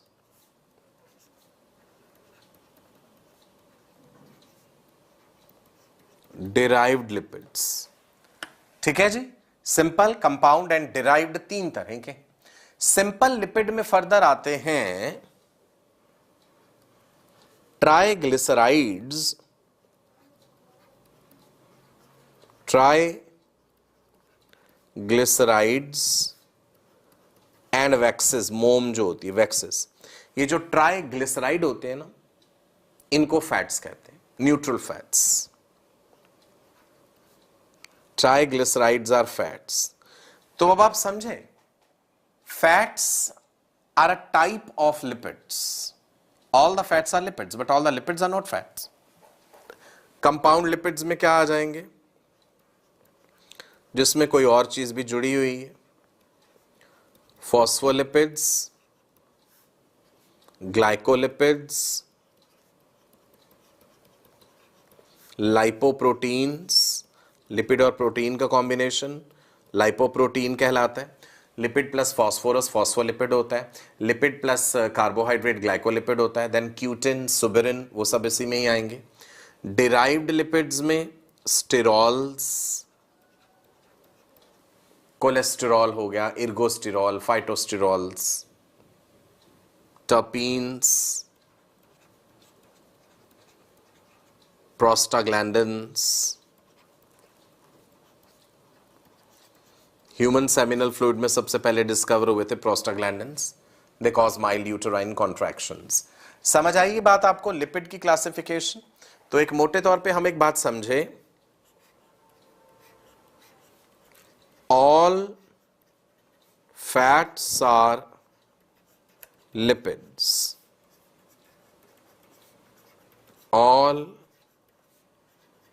lipids are not fats. Is this point clear to you? बताओ, जो मैंने स्क्रीन पे लिखा है ये समझ आ गया इतना? थम्स अप साइन भेजो, वीडियो को लाइक करो, शेयर करो, चाय पी लो। ग्रेट, अच्छे बच्चे बन गए हो तुम, गुड। नाउ सुनो, lipids, water insoluble organic compounds, पानी में सॉल्युबल नहीं है, लिपिड्स की समस्या है, इनमें भी कार्बन, हाइड्रोजन, ऑक्सीजन है। Fatty acid, asters of alcohol and related substances, यहां पे ना एस्टर बॉन्ड है, अभी उसका हम जिक्र करेंगे, ठीक है जी। लिपिड को सिंपल, कंपाउंड, डिराइव्ड, 3 कैटेगरीज में डिवाइड करते हैं, वो हमने पहले ही देख लिया है। सिंपल लिपिड्स में आ जाते,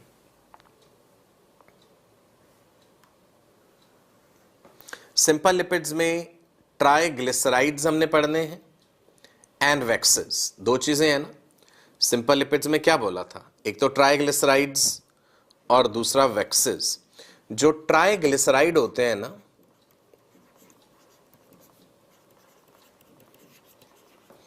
these are esters of fatty acid with glycerol,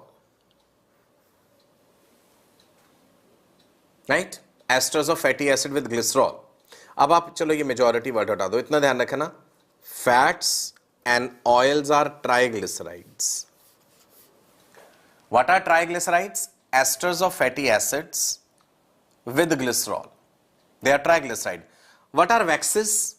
waxes are esters of fatty acid with an alcohol other than glycerol. Praveen कह रहे हैं आपके बिस्किट कहां है? प्रवीण ये रहा।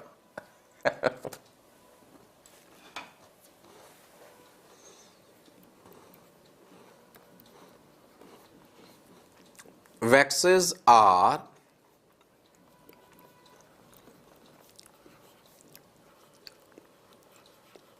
esters of fatty acids with alcohol other than glycerol. Glycerol के साथ अगर है तो वो ट्राइग्लिसराइड है, अगर अल्कोहल ग्लिसरॉल नहीं है, कोई दूसरा है, तो वो वैक्स कहलाएगा। तो दूसरा अल्कोहल जैसे अभी देख लेते हैं आगे। वैक्सेस हैं fatty acid asters of long chain monohydric alcohols, जैसे बी वैक्स है, वैक्स एस्टर्स ऑफ लॉन्ग में एग्जांपल क्या है?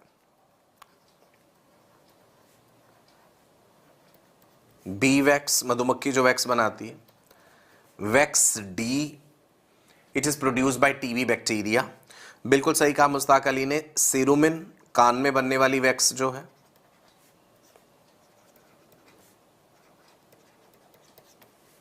Right. No, so simple lipids में आ गए फैट्स एंड ऑयल्स, जो कि हैं एक्चुअल में ट्राइग्लिसराइड्स।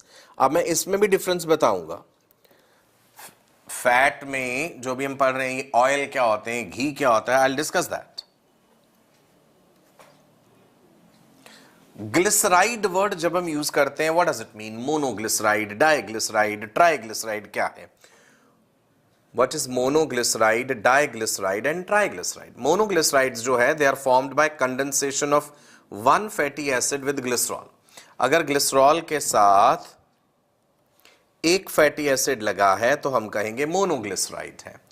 अगर ग्लिसरॉल, जो कि ट्राईहाइड्रोक्सी प्रोपेन कहा था ना हमने, 2 फैटी एसिड लगे हैं तो वो डाइग्लिसराइड है, और अगर 3 लगे हैं तो वो ट्राइग्लिसराइड है। Simple. So diglycerides are formed by condensation of 2 fatty acids with glycerol. Triglyceride are formed by condensation of 3 fatty acids with glycerol. Now when you say fatty acids, let's understand something about fatty acids. पढ़ा है आपने saturated fatty acid, unsaturated fatty acid. मैं दोनों के differences बताता हूं आपको. ठीक है जी. यहां पे लिखा है ना saturated, unsaturated. Shall we discuss this saturated, unsaturated. लो अभी देखो सैचुरेटेड वाले क्या है और इसका मतलब क्या है. Why do we call them as saturated fatty acid? किस चीज से सैचुरेट हो गए हैं वो fatty acids? Saturated fatty acids में carbon carbon carbon carbon carbon carbon की लंबी चेन है ना. सैचुरेटेड फैटी एसिड्स में कार्बन की लंबी चेन है. Can you people see me? Can you hear me? हाँ जी. ना अब ये सैचुरेटेड किससे हैं भाई? ये सैचुरेटेड हाइड्रोजन से हैं. इनके हर तरफ हाइड्रोजन हाइड्रोजन हाइड्रोजन है. ये बेचारे थक गए हैं इस हाइड्रोजन से, सैचुरेट हो गए हैं हाइड्रोजन से, इसीलिए इन्हें सैचुरेटेड फैटी एसिड कहा जाता है. अक्षय समझ आई बात? That why they are called saturated fatty acids.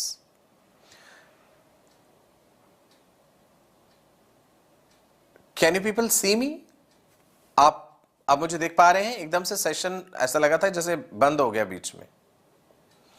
एक बार थम्स अप साइन भेजिए कि आप मुझे देख पा रहे हैं.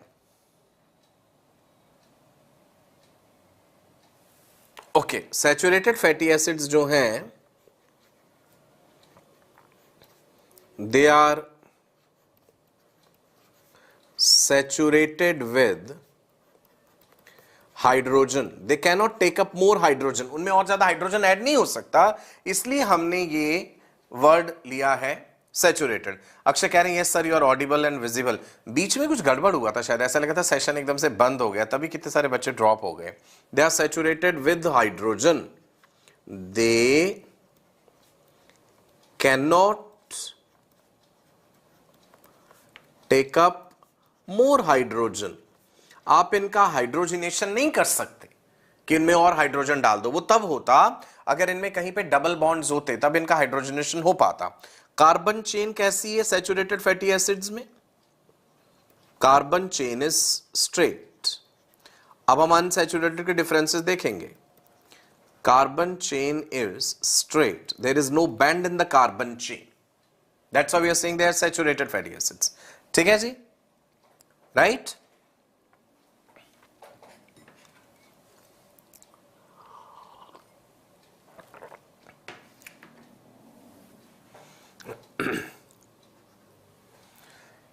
अगर हम इसे कंपेयर करें अनसैचुरेटेड के साथ तो वो कैसा होगा? अब एक चीज देखो, यहां पे एडजेसेंट कार्बन एटम के बीच में कैसा बॉन्ड है? Carbon carbon single bond. Carbon carbon single bond, right? Palmitic acid, stearic acid, butyric acid, ये सब जो है सैचुरेटेड फैटी एसिड्स हैं. जिन फैट्स में सैचुरेटेड फैटी एसिड्स होते हैं, those fats they are called as hard fats. Please remember, fats containing saturated fatty acids are called hard fats. Example: butter, lard, L-A-R-D, lard, sweat, S-U-E-T. They are the hard fats. So these are solid at room temperature. Saturated fatty acids जो होते हैं, these are solid at room temperature. These are not good for health. Saturated fatty acids are not good for health. They increase your blood cholesterol level. ठीक है, मक्खन हो गया जैसे butter जिसे हम कह देते हैं, they are not good for health.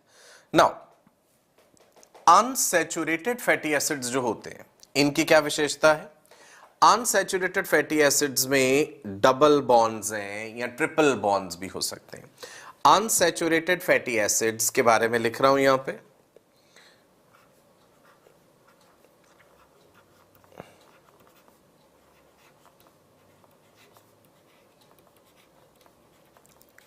Unsaturated fatty acids, एक तो कार्बन कार्बन डबल बॉन्ड्स या ट्रिपल बॉन्ड भी हो सकते हैं.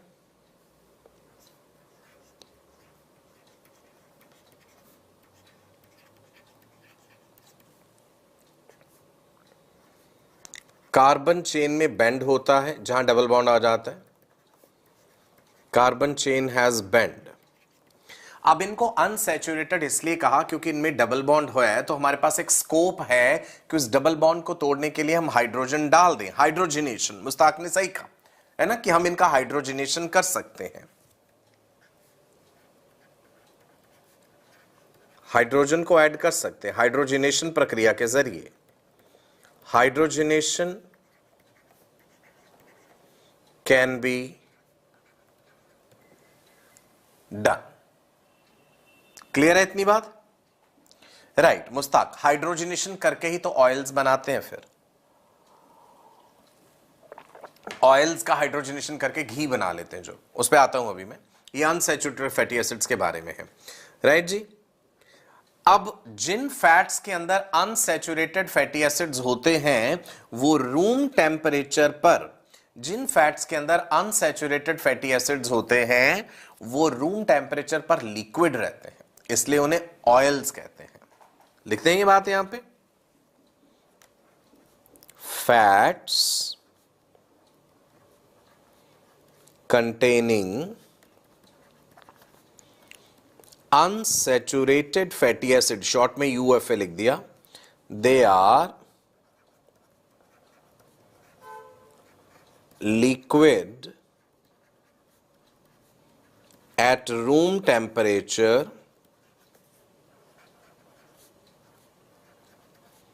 and are called oils. अब आपको समझ आई रही बात है कि ऑयल्स क्या होते हैं. राइट. रोहित राज कह रहा है व्हाट आर वनस्पति घी. रोहित राज, एक तो मुझे लग रहा है कि तुम ड्रॉपर स्टूडेंट हो. तुम्हारी भाषा से जो क्वेश्चंस तुम पूछ रहे हो, पहले भी मैंने नोट किया, कई सेंसलेस चीजें पूछी हैं तुमने, और शायद रिपीटेड ड्रॉपर भी हो सकते हो, 3 4 5 साल से ड्रॉपर भी हो सकते हो आप. आपके क्वेश्चन से पता चल रहा है. दूसरा, तुम हिंदी मीडियम से रहे हो, तो मैं ये नहीं पता कि व्हाट इज वनस्पति घी लिखना है या व्हाट आर वनस्पति घी लिखना है. जो बच्चा इज आर में डिफरेंशिएट नहीं कर पा रहा तो ग्रामर काफी खराब है आपकी. राइट. चलो मुस्ताक में आगे बताता हूं. Fats containing unsaturated fatty acids, they are liquid at room temperature and they are called oils. जितने ऑयल हम सुनते हैं ना बाजार में, सरसों का तेल, मस्टर्ड ऑयल हो गया, जैसे सिजेम ऑयल तिल का तेल, मूंगफली का तेल ग्राउंडनट ऑयल, सोयाबीन का तेल, राइट जी, सनफ्लावर ऑयल, ये सब जो है ये ऑयल्स हैं. ठीक है. एग्जाम्पल, सफोला भी आता है ना बाजार में, सफोला, राइट, करड़ी का तेल होता है वो, सनफ्लावर ऑयल, सूरजमुखी का तेल. तो ये जो ऑयल्स हैं सज्जन, इन सब के अंदर जो होते हैं अनसैचुरेटेड फैटी एसिड हैं. ऑयल्स से ही घी बनाया जाता है, जो वनस्पति घी, डालडा, गगन, कई नाम से आता है ना. पाम ऑयल होता है. बिल्कुल सही कहा आपने, प्रतीक ने कहा पाम ऑयल, एकदम सही कहा.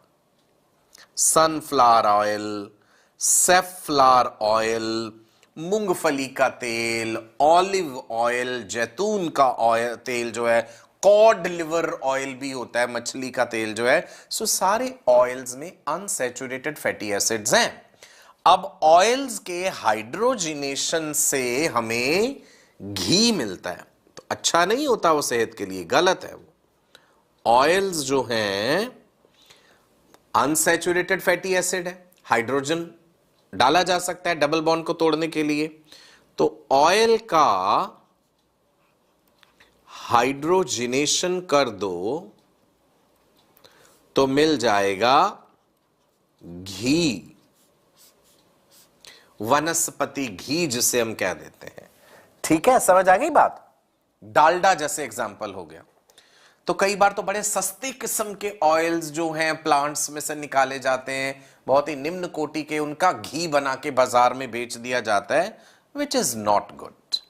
ना अब एक बात बताऊंगा, आप कहेंगे कोकोनट ऑयल जो है, नाम के आगे तो ऑयल लगा है, बट सर्दियों में वो जम जाता है, क्योंकि कोकोनट ऑयल में सैचुरेटेड फैटी एसिड्स की मात्रा कई गुना ज्यादा है एज कंपेयर टू अनसैचुरेटेड। ठीक है, 90:10 वाला सीन हो जाता है। 90% जो है वो सैचुरेटेड फैटी एसिड्स हैं, 10% अनसैचुरेटेड है।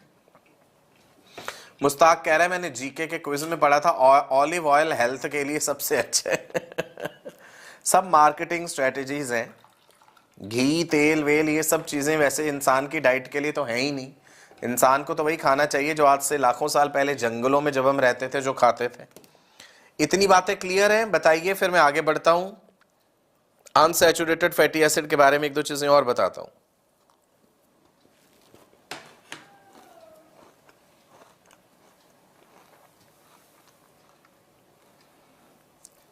चलिए, क्लियर है सबको? राइट ना, इसमें जगह कम है, अगली सीन लिख देता हूं इस पे। कंपाउंड लिपिड्स पे बाद में आते हैं, पहले मैं थोड़ा सा ना अनसैचुरेटेड के बारे में लिख दूं यहां पे। अब अनसैचुरेटेड फैटी एसिड का जिक्र चल रहा है।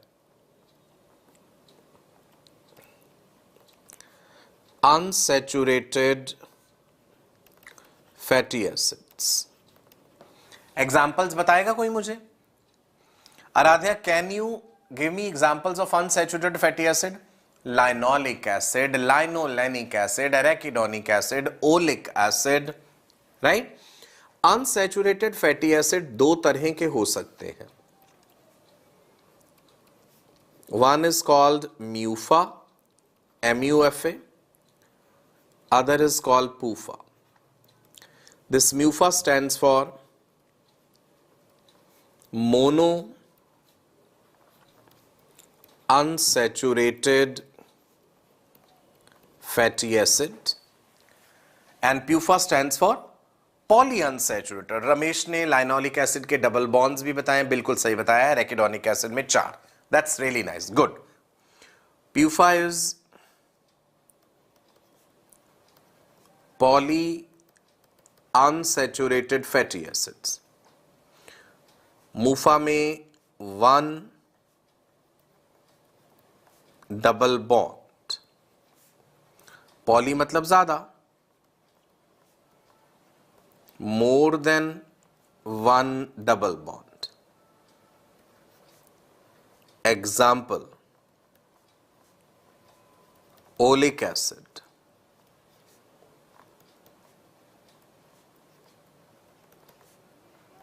Linoleic acid,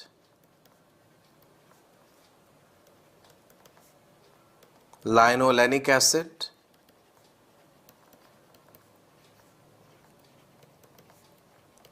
arachidonic acid. याद रहेंगे?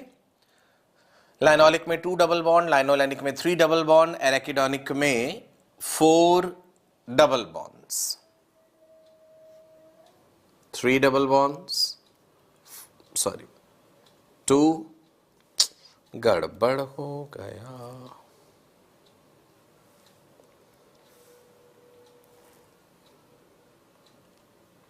To double bonds, 3 double bonds, arachidonic में 4 double bonds. Poly unsaturated fatty acid जो पूफा होते हैं ना, that is good for health comparatively.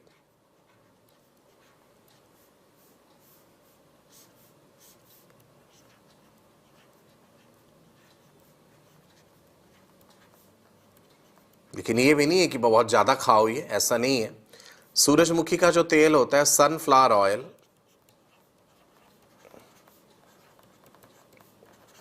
And safflower oil, sunflower अलग है, सेफ्लावर अलग है।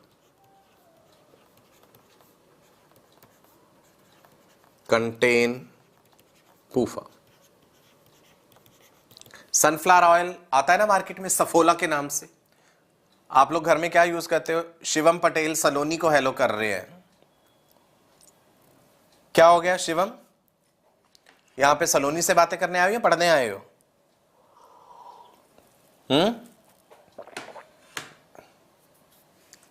भाग गया, मैसेज डिलीट कर दिया उसने। चलो, सैचुरेटेड अनसैचुरेटेड की कहानी हो गई। अब हम आगे बढ़ते हैं। सिंपल लिपिड्स बता दिए मैंने। कंपाउंड लिपिड्स, कंपाउंड लिपिड में मतलब lipid plus non lipid part होगा इनमें। कंपाउंड लिपिड्स में lipid plus non lipid part. Non lipid part phosphorus हो सकता है, नॉन लिपिड पार्ट कोई कार्बोहाइड्रेट हो सकता है, नॉन लिपिड पार्ट कुछ भी और हो सकता है, ग्लूकोज भी हो सकता है, ग्लाइकोजन गैलेक्टोज। सब इसके टाइप्स हैं, फॉस्फोलिपिड्स, ग्लाइकोलिपिड्स, स्फिंगोलिपिड्स, जो आपको याद करनी है। फॉस्फोलिपिड में phosphate group plus glycerol plus fatty acid. These are the major components of the cell membrane. आप पढ़ते हैं ना, plasma membrane is bilayer of phospholipids. तो ये फॉस्फोलिपिड्स क्या है? ऐसे लिपिड जिनके साथ फास्फोरस लगा हुआ है। तो ये हमने ऐसे दिखा दी प्लाज्मा मेम्ब्रेन को, by layer of phospholipids. Akshay कह रहे हैं हम अपने घर में सनफ्लावर ऑयल यूज करते हैं। Okay, right. Lecithin is a phospholipid present in the cell membrane. Lecithin आपने एल्वियोलाई में भी पढ़ा होगा। डायपाल्मिटॉयल फॉस्फेटिडाइल कोलिन एल्वियोलाई में होता है ना, लंग्स में सरफेस टेंशन को कम करता है कि एल्वियोलाई कोलैप्स ना कर जाए। When you say glycolipid, glycolipid में कार्बोहाइड्रेट पार्ट होगा, फैटी एसिड और ग्लिसरॉल के अलावा। They are found on the certain cell membrane surfaces, they help in cell recognition. हर सेल की अपनी पहचान है, उसका एक अपना खास तरह का ग्लाइकोलिपिड। स्फिंगोलिपिड्स माइलिन शीथ में है, न्यूरॉन में है, that is something related to your brain. तो एनसीईआरटी कंपाउंड लिपिड्स के बारे में इतना ही बताती है, ये आप याद रखिएगा। डिराइव्ड लिपिड्स में ध्यान रखना है, मैंने कहा था ना स्टेरॉल्स जैसे कोलेस्टेरॉल। डिराइव्ड लिपिड्स क्या होते हैं? They are derived from simple या कॉन्जुगेटेड लिपिड्स। कंपाउंड लिपिड को कॉन्जुगेटेड लिपिड भी कह देते हैं। स्ट्रक्चर इनका कॉम्प्लेक्स है। एग्जांपल है कोलेस्टेरॉल। कोलेस्ट्रॉल आपके लिवर में भी बनता है, and cholesterol you take in your diet also. Cholesterol is important. Cholesterol is the precursor, cholesterol is the precursor for steroid hormones.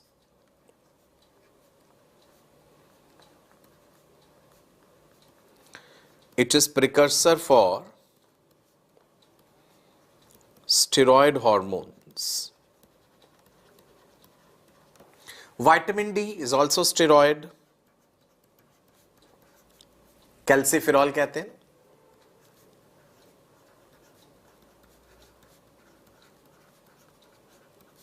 इर्गोस्टेरॉल, they are plant sterols भी, phytosterols. Then derived lipids में एक और example बताई थी पहले, prostaglandins.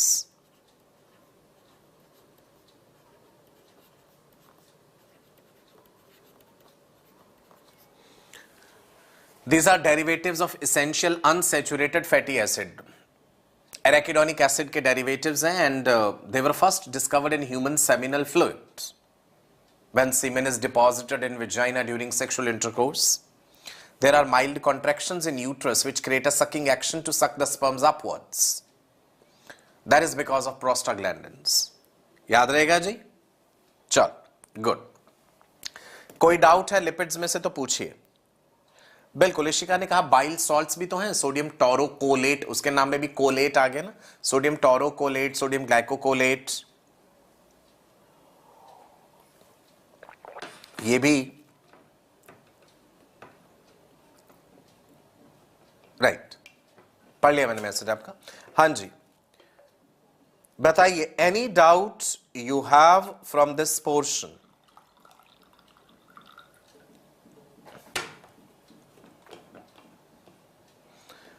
हाँ, more cholesterol is harmful for your health, definitely ज्यादा cholesterol अच्छा नहीं है, नुकसान पहुंचाएगा आपको, बिल्कुल पहुंचाएगा। बताइए जी, आगे बढ़े। नहीं, डायग्राम याद रखने की जरूरत नहीं है बिल्कुल, ये जो स्ट्रक्चर बना हुआ है। So we can proceed. चलिए जी आगे बढ़ते हैं। Next is nucleic acids. अब इसमें न्यूक्लिक वर्ड कहां से रिलेटेड है? न्यूक्लियस से, मतलब सबसे पहले कहीं ये न्यूक्लियस में मिले होंगे। एसिडिक क्यों है? फॉस्फोरिक एसिड के कारण।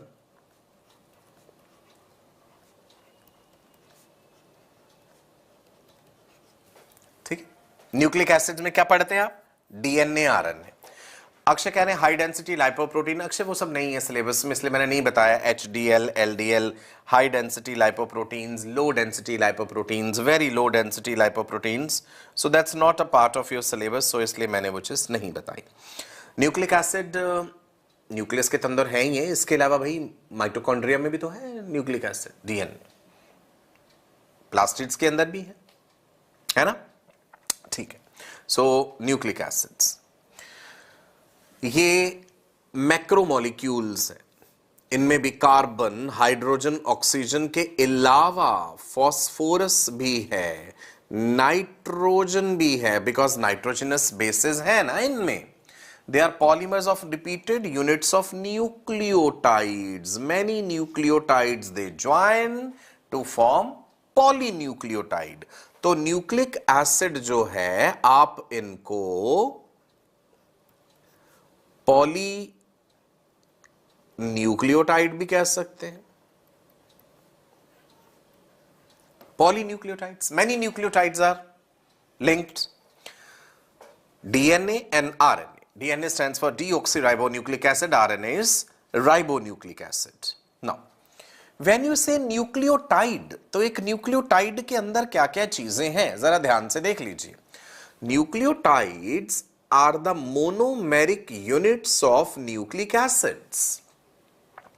एक न्यूक्लियोटाइड में पेंटोस शुगर है, पेंटोस याद है, राइबोस, नाइट्रोजिनस बेस है एंड फॉस्फोरिक एसिड है। अब ये स्ट्रक्चर देखो ध्यान से, क्या क्या दिखाया मैंने? फॉस्फेट है, पेंटोस शुगर दिख रही है आपको बीच में, और नाइट्रोजिनस बेस है। नाइट्रोजिनस बेस और पेंटोस शुगर जब मिलते हैं तो बनता है न्यूक्लियोसाइड। न्यूक्लियोसाइड और न्यूक्लियोटाइड में क्या अंतर है? ध्यान दो, जब न्यूक्लियोसाइड के साथ फॉस्फोरिक एसिड जुड़ जाता है तो वो न्यूक्लियोटाइड कहलाता है। तो हम ये कहानी नाइट्रोजिनस बेस से शुरू कर सकते हैं।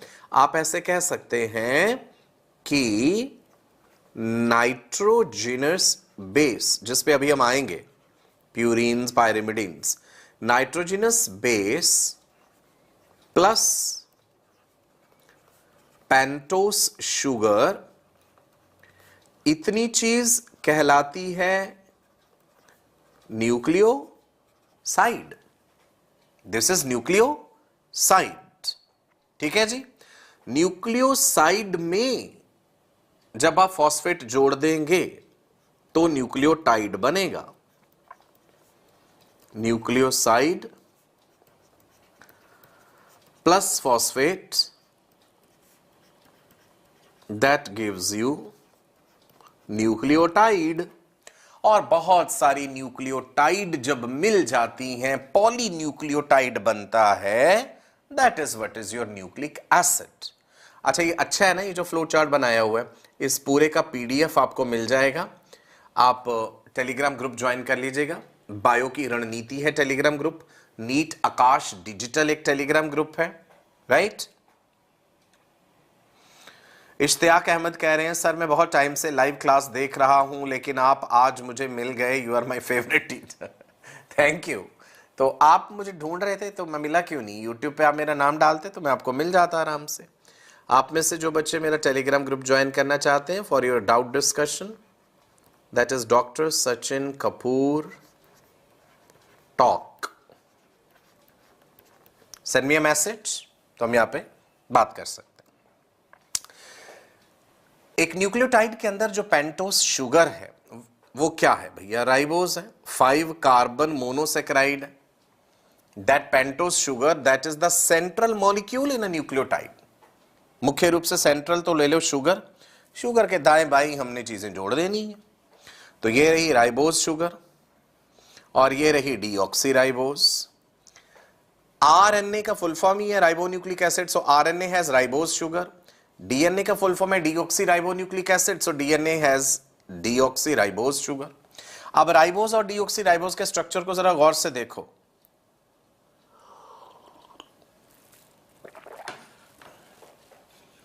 राइबोज और डीऑक्सी राइबोज के स्ट्रक्चर को गौर से देखो. और जिन्होंने अभी तक लाइक का बटन नहीं दबाया है जल्दी से सेशन को लाइक करो.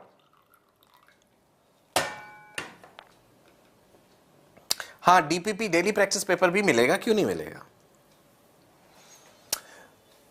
पेंटोस शुगर हो गया क्लियर ना. Let's talk about nitrogenous bases. They are nitrogen containing compounds with a ring like structure. Nitrogenous base कहा तो मतलब नाइट्रोजन प्रेजेंट है, एक रिंग जैसा स्ट्रक्चर है. अब भैया इनका स्ट्रक्चर याद करना तो मुश्किल रहेगा आपके लिए आराध्य, ठीक है. स्ट्रक्चर थोड़ा सा मुश्किल है, एनसीईआरटी में 2-3 के दिए हुए, उतना तो ध्यान रख लेना. नाइट्रोजिनस बेसिस दो तरह के हैं, प्यूरीन्स, पायरिमिडीन्स. स्पेलिंग ध्यान से लिखना, purines, pyrimidines. Purines they have a double ringed structure, 2 rings हैं प्यूरीन में. पायरिमिडीन में सिंगल रिंग होता है स्ट्रक्चर में. नाम पायरिमिडीन बड़ा है, रिंग सिंगल है. प्यूरीन नाम छोटा है, रिंग डबल है. मतलब छोटे पैकेट में बड़ा धमाका, ऐसे याद रख लो जी, ठीक है जी. अब प्यूरीन्स की एग्जांपल है एडेनिन, गुआनिन, याद करने पड़ेंगे. पायरिमिडीन्स की एग्जांपल है साइटोसिन, यूरेसिल, थायमीन. डीएनए में साइटोसिन और थायमिन है. अब ये जो यूरेसिल है ना, यूरेसिल का पंगा है, ध्यान रखिएगा. यूरेसिल केवल आरएनए में होता है, वो आपको मैं अभी थोड़ी देर में भी बताऊंगा. तो टोटल प्यूरीन्स, पायरिमिडीन्स पढ़ते समय आपको ध्यान रखना है कि प्यूरीन्स जो है इनका डबल रिंग्ड स्ट्रक्चर है. ए और जी प्यूरीन है. हम पढ़ते हैं ना, A pairs with T, G pairs with C. So adenine and guanine purines हैं. Thymine, cytosine and uracil pyrimidines हैं. आरएनए में थायमीन नहीं होता, आरएनए में साइटोसिन और यूरेसिल है, ठीक है. डीएनए में साइटोसिन और थायमीन है. तो अंतर आरएनए डीएनए में यूरेसिल वाला आ जाता है. ये बात क्लियर है जी, right? Is it clear all of you? मुझे एक बार सारे प्यूरीन्स, पायरिमिडीन्स के नाम लिख करके भेजो. पहले प्यूरीन्स के लिखो जल्दी से चैट बॉक्स में. अब ये वाला थायमीन और एक थायामीन भी होता है, ये कंफ्यूज मत होना. It is a B vitamin. This thiamine is a vitamin. जल्दी से लिखो प्यूरीन्स कौन से हैं Ishika? Purines adenine and guanine. Adenine, guanine, बिल्कुल. पानीग्रही ने भेजा है जवाब. बाकी लोग बताइए. आराध्या, मानसी, प्रवीण, सौम्या, गुड.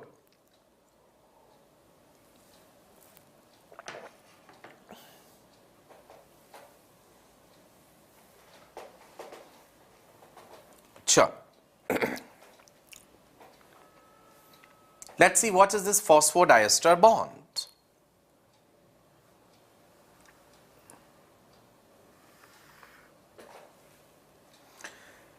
फॉस्फो और फिर डायएस्टर वर्ड तोड़ो. एक फॉस्फोरस आ रहा है बीच में और डायएस्टर वर्ड आ रहा है. It is the ester bond formed between phosphate group of one nucleotide and hydroxyl group of the sugar of the next nucleotide. Phosphate of one nucleotide and hydroxyl group of the sugar of the next nucleotide. तो दो nucleotide को आपस में जोड़ता है. Phosphodiester bond it is between two nucleotides. Clear है इतना? मोहम्मद असद ने कहा फॉस्फोडाइस्टर बॉन्ड न्यूक्लियोटाइड्स को जोड़ रहा है आपस में। बिल्कुल ठीक है जी, राइट। अब आप देख लीजिए, हमने ये दिखाया है फॉस्फोडाइस्टर बॉन्ड। दो न्यूक्लियोटाइड कौन कौन से दिख रहे हैं? एक मान ये वाला नंबर 1, ये वाला नंबर 2। यहां पे T लिखा है, यहां पे G लिखा है। ये नाइट्रोजनस बेसिस के लिए है, थायमीन ग्वानिन के लिए। ये बीच में आपको शुगर नजर आ रही है, बिल्कुल नजर आ रही है शुगर।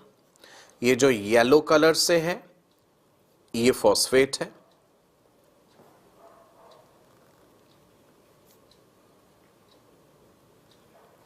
सो दो एडजेसेंट न्यूक्लियोटाइड्स के बीच में फॉस्फोडाइस्टर बॉन्ड है। कार्बन नंबर देख लीजिएगा। डीएनए का double helical structure Watson and Crick ने दिया था, जानते हैं बात आप? राइट। डीएनए का डबल हेलिकल स्ट्रक्चर किसने दिया? वाटसन एंड क्रिक ने।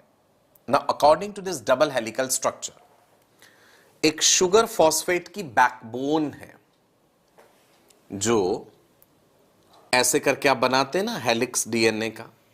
हालांकि टेक्निकली ऐसे बनाना गलत है। The two strands of DNA they do not cross each other. ये सिर्फ हम कन्वीनियंस के लिए ऐसे दिखा देते हैं, एक्चुअल में ऐसा दिखता नहीं है, राइट। एक्चुअल में तो ये होगा कि वो जो दोनों स्ट्रैंड्स है ना वो ऐसे करके चलते हैं। शायद मैं इतना अच्छा ना बना पाऊं, अभी हाथ थक गया है।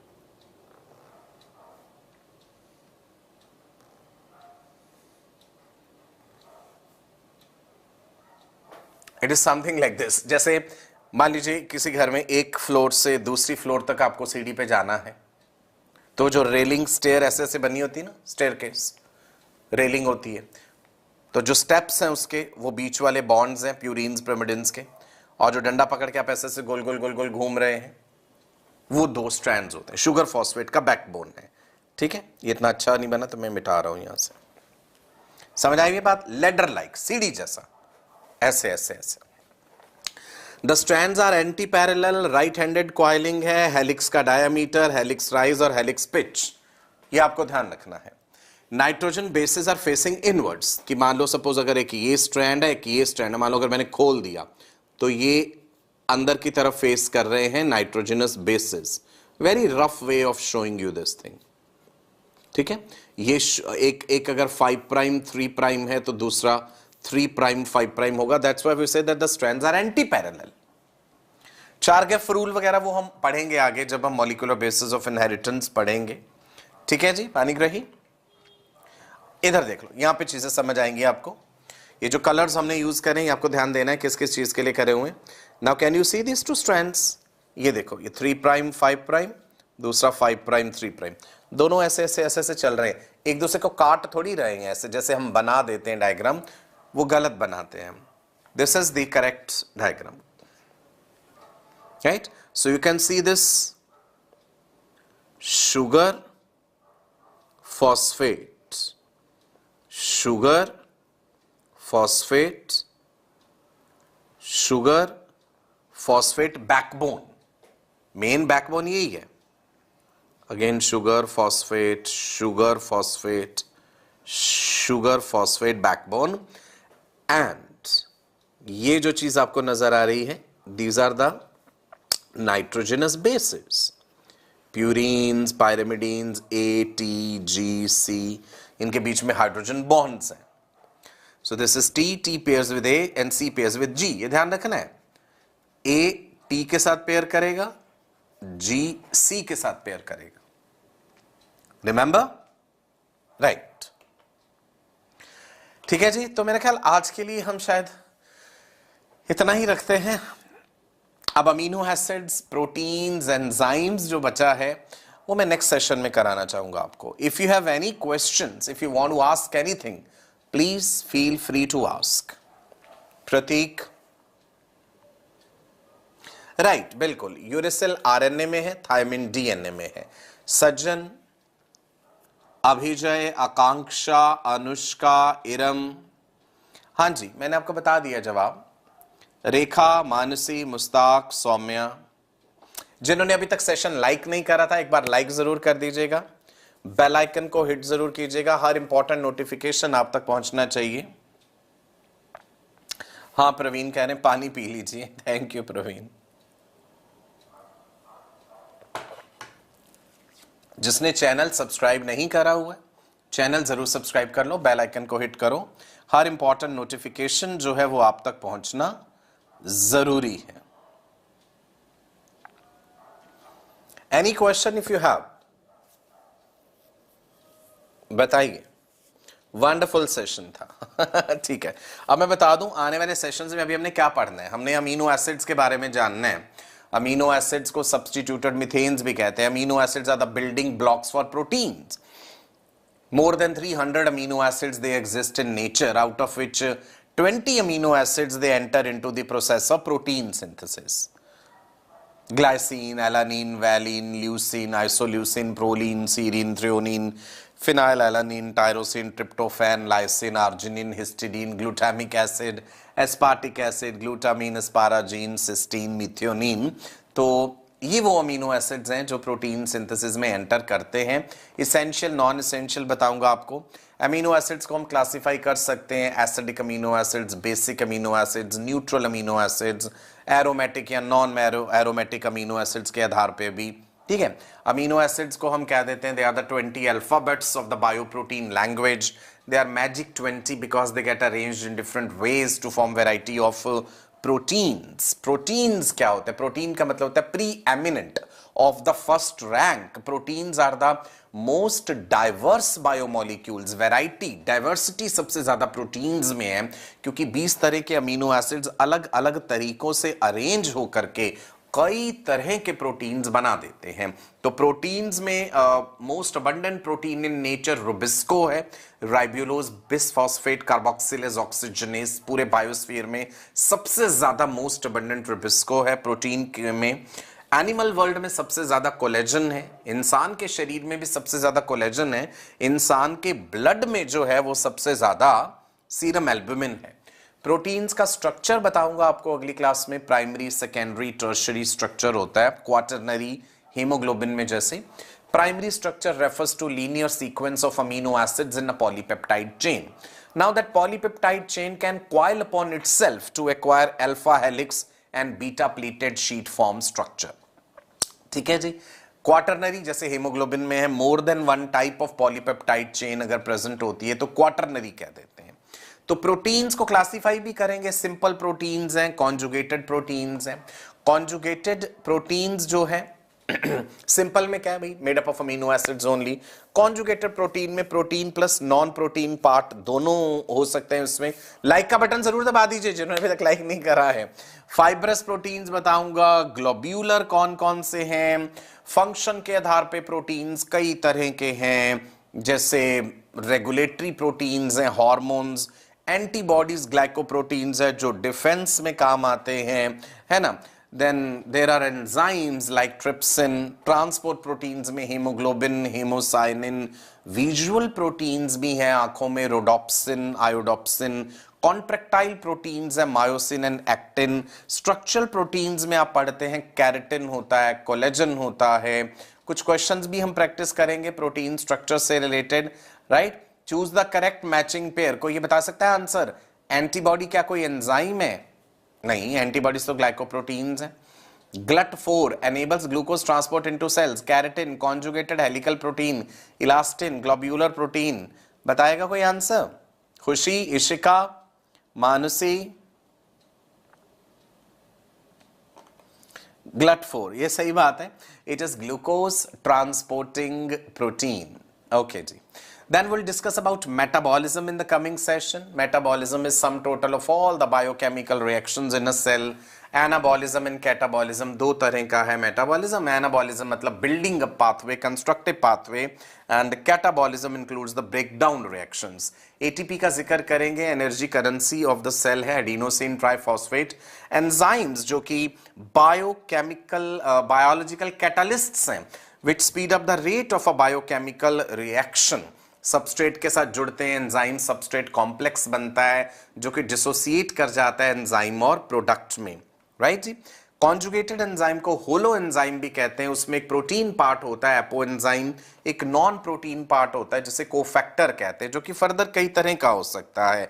इट कैन बी को enzyme, it can be metal ion also, right? There are different factors which affect the enzyme activity. We'll be discussing these all details in the next session, right? बहुत सारे questions भी हैं जो आपको कराऊंगा ना। जो बच्चे हमारे साथ कुछ और प्रोग्राम्स में जुड़ना चाहते हैं, रैंकर्स पैकेज अगर आप लेना चाहते हैं जिसमें आपको daily practice question papers, live mock test, previous year papers, all India test series में मिलेगा, वीडियो का डिस्क्रिप्शन देखना, डिस्क्रिप्शन में लिंक मिलेगा और वहां पे आप ये प्रोडक्ट परचेज कर सकते हैं। Please let me tell you, it is not free of cost. हमारे यूट्यूब लेक्चर्स आपके लिए फ्री ऑफ कॉस्ट हैं, but this product, the rankers package to boost up your preparation, ये पेड है। आप ये कोड यूज कर सकते हैं YTNEET10। अगर आप ये कोड यूज करते हैं तो आपको डिस्काउंट मिलेगा टोटल अमाउंट पर, YTNEET10 याद रखिएगा। वीडियो का डिस्क्रिप्शन देखेंगे तो आपको एक लिंक मिलेगा स्मार्ट प्लेलिस्ट का। ये हमारी कंप्लीट टीम है। बायो की रणनीति का टेलीग्राम ग्रुप जो है वो आप जरूर ज्वाइन कर लीजिएगा। नीट आकाश डिजिटल टेलीग्राम ग्रुप भी ज्वाइन कर लेना। और जो बच्चे मेरे साथ जुड़ना चाहते हैं, मुझसे बात करना चाहते हैं, डाउट पूछना चाहते हैं, it is DR Sachin Kapoor top, right. चलो, so I hope you enjoyed the session. मजा आया आपको? लाइक और शेयर करते रहना। मास्टर स्ट्रोक सीरीज में रेगुलर बने रहिए हमारे साथ। फिर मिलेंगे। नमस्कार, bye bye, God bless you all.